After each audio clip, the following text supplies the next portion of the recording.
Unit 4 performance of a contract. एक contract में किया हुआ जो वादा है, जो कंसिडरेशन है, उसको परफॉर्म करना इस performance of a contract.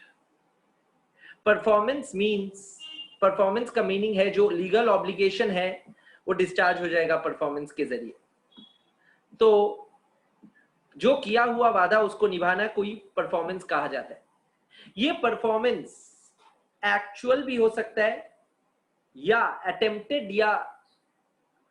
To perform भी हो सकता है। एक्चुअल यानी कि मैं वादा किया था रिवीजन क्लास कराऊंगा आज यानी कि 12 अक्टूबर मंडे सुबह 11 बजे, and I am performing.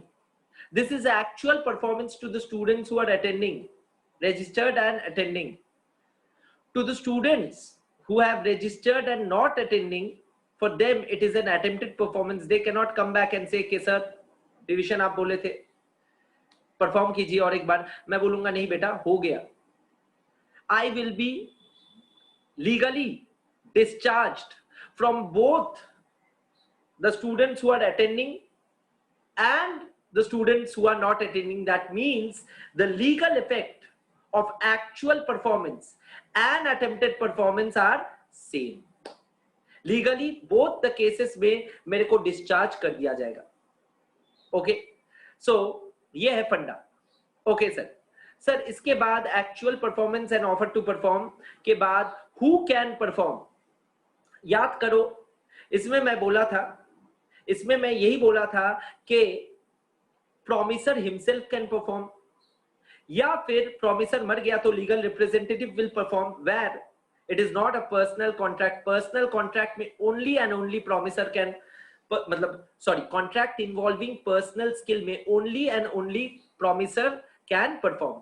And third case promisor का एजेंट भी परफॉर्म कर सकता है कभी कभार। एंड फोर्थ केस अगर ज्वाइंट प्रॉमिस है तो ज्वाइंट प्रॉमिसर साथ में परफॉर्म करेगा। एंड फिफ्थ केस था थर्ड पर्सन। ठीक है, ओके सर। उसके बाद आप समझाए थे सक्सेशन एंड असाइनमेंट का फर्क क्या है। अच्छा बोलो, सक्सेशन मतलब कोई लीगल सक्सेशन का मतलब है कोई अगर व्यक्ति मर जाता है तो उसका लीगल हेयर को उसका जो प्रॉपर्टी है पूरा उसका नाम पे हो जाएगा, लीगल हेयर का नाम पे। सर प्रॉपर्टी नहीं, लायबिलिटी भी सर। बट प्रॉपर्टी अगर 50 लाख का मिला है और लायबिलिटी अगर 60 लाख का है तो उसको 50 लाख ही देना पड़ेगा।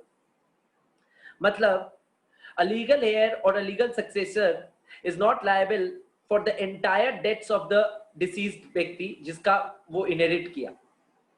ठीक है, he will be only liable till the extent he has received the benefits। और assignment का मतलब है एक contract का burden और benefits में only the benefits can be transferred or assigned to a third व्यक्ति, that is assignment। effect of refusal to accept offer of performance. अच्छा कोई अगर मैं ऑफर कर रहा हूं आज परफॉर्म करने का, मेरा परफॉर्मेंस ड्यू है, कोई अगर मेरे को ऑब्स्ट्रक्ट करे और बोले मैं नहीं लूंगा परफॉर्मेंस, बाद में क्या वो मेरे को मांग पाएगा परफॉर्मेंस? मैं बोलूंगा नहीं। तो वही बोला effect of refusal to accept offer of performance में प्रॉमिसर को लीगली डिस्चार्ज किया जाएगा।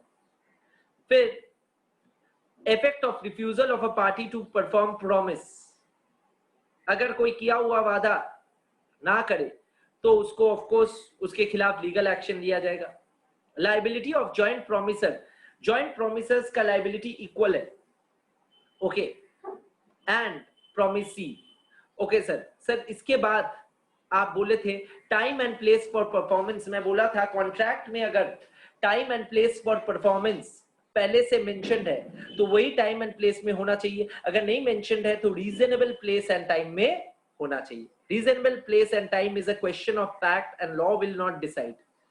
Okay, now after that reciprocal promise हम लोग पढ़े थे कि promiser not bound to perform unless reciprocal promise ready and willing to perform। फिर रूल्स पढ़े थे order of performance of reciprocal promise, अगर एक के ऊपर दूसरा डिपेंडेंट है तो पहला वाला पहले होना पड़ेगा, नहीं तो दूसरा वाला कैसे होगा। ठीक है, और ये सब पढ़ने के बाद हम लोग एक बहुत अच्छा टॉपिक किए थे, छोटा बट अच्छा, compact but good. The topic was appropriation of payment. याद है मैं बोला था बहुत सारा डेट्स आपका बाकी है बाजार में, आपको पैसा मिला तो कौन सा डेट के खिलाफ आप उसको अप्रोप्रिएट करोगे, कौन सा डेट को मानोगे रिकवर हुआ। मिस्टर एक्स से आपको 10,000, 20,000, 30,000, 40,000 मिलता है, but 4 different payment, 4 different transaction के लिए। मिस्टर एक्स ने आपको एक लिफाफे में 25,000 रुपया दिया, तो ये 25,000 रुपया किसके लिए दिया वो बताया नहीं, तो कौन सा रूल से आप इसको सेट ऑफ करोगे, एडजस्ट करोगे उसका ड्यूज के खिलाफ, यही स्टडी है अप्रोप्रिएशन ऑफ पेमेंट।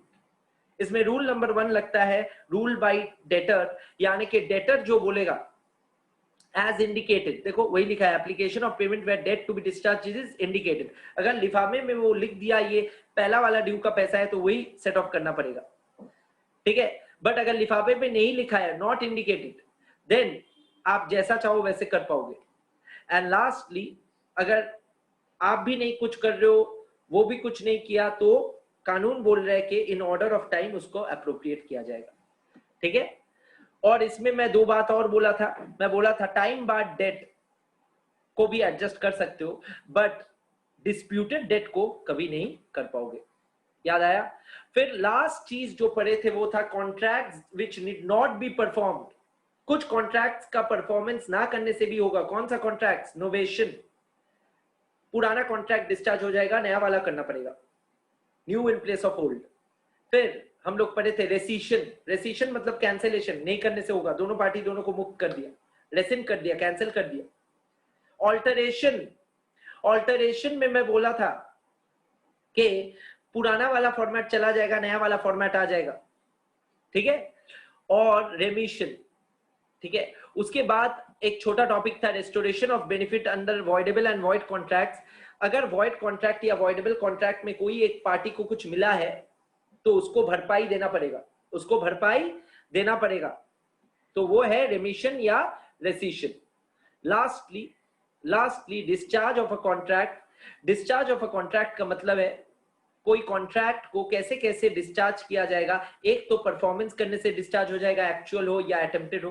दूसरा, ये जो म्यूचुअल एग्रीमेंट से यानी कि नोवेशन से पुराना डिस्चार्ज हो जाएगा, रेसिशन से डिस्चार्ज हो जाएगा, रेमिशन से डिस्चार्ज हो जाएगा, और ऑल्टरेशन से डिस्चार्ज हो जाएगा। म्यूचुअल एग्रीमेंट से भी डिस्चार्ज हो सकता है। इम्पॉसिबिलिटी ऑफ परफॉर्मेंस, कोई कॉन्ट्रैक्ट इम्पॉसिबल बन गया परफॉर्म करने के लिए तो वो भी डिस्चार्ज हो जाएगा।